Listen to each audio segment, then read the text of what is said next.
Diet yang saat ini banyak beredar di masyarakat itu ada beberapa macam.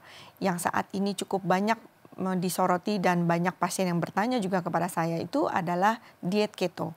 Apa diet keto itu? Diet keto adalah suatu diet yang rendah karbohidrat dan tinggi lemak.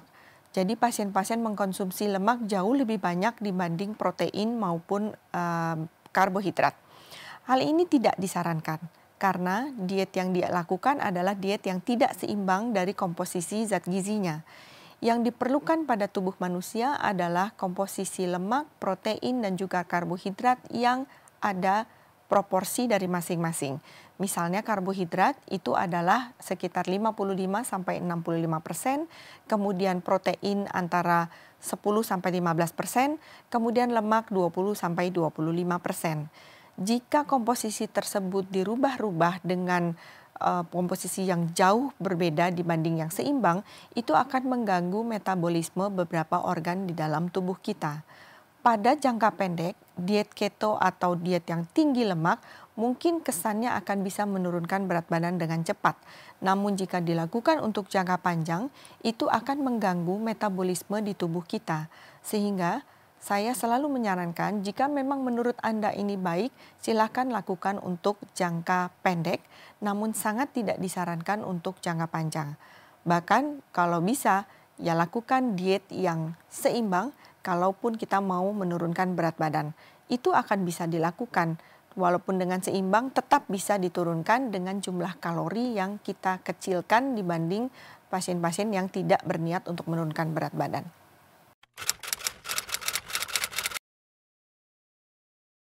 Jika orang tua kita memiliki kadar kolesterol yang tinggi, salah satu yang tadi sudah disebutkan adalah genetik. Artinya, ke anaknya akan ada kemungkinan untuk mengalami kolesterol yang tinggi juga. Namun dalam hal ini perlu diingat, genetik juga ada peran, namun pola hidup pun berperan, lingkungan berperan. Karena itu, kalau kita sudah tahu pada orang tua kita memiliki kolesterol tinggi, sebaiknya yang harus dijaga ketat itu adalah pola hidupnya. Sejak kecil, bukan tunggu dewasa dulu, tapi sejak kecil dibiasakan untuk mengkonsumsi makanan-makanan yang rendah lemak. Karena itu sangat penting pasien-pasien yang memiliki kolesterol tinggi itu diatur makanannya, namun hal itu berlaku untuk seluruh penghuni rumah tersebut.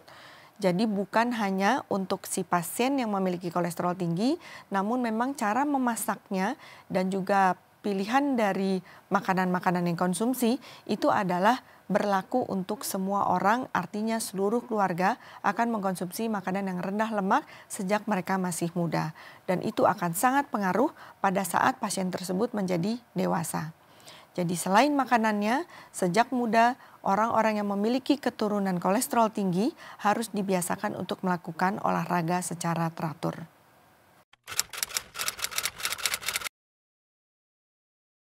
Pasien-pasien yang memang memiliki resiko tinggi untuk memiliki kolesterol tinggi, itu harus segera memeriksakan kadar kolesterolnya.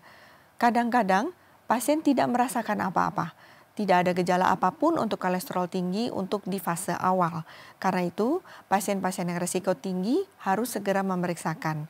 Siapa itu? Tadi sudah disebutkan, misalnya orang-orang yang dengan obesitas atau kegemukan. Begitu orang ini mencapai kepala 3 umurnya atau 30 tahun, sebaiknya segera memeriksakan diri. Kemudian pasien yang juga memiliki diabetes, kapanpun usianya, segera periksakan kolesterolnya.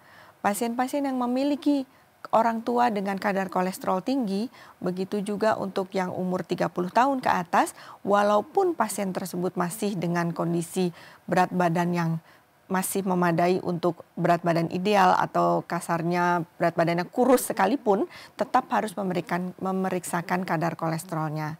Kadang-kadang kita temukan pasien yang sangat kurus ternyata juga memiliki kadar kolesterol yang tinggi. Karena itu, berat badan kadang tidak bisa menjamin orang tersebut memiliki kadar kolesterol tinggi atau rendah. Jadi begitu mencapai usia tertentu, apalagi usia 40 tahun dengan tanpa atau gejala sama sekali, itu sebaiknya segera memeriksakan diri ada atau tidak kolesterol.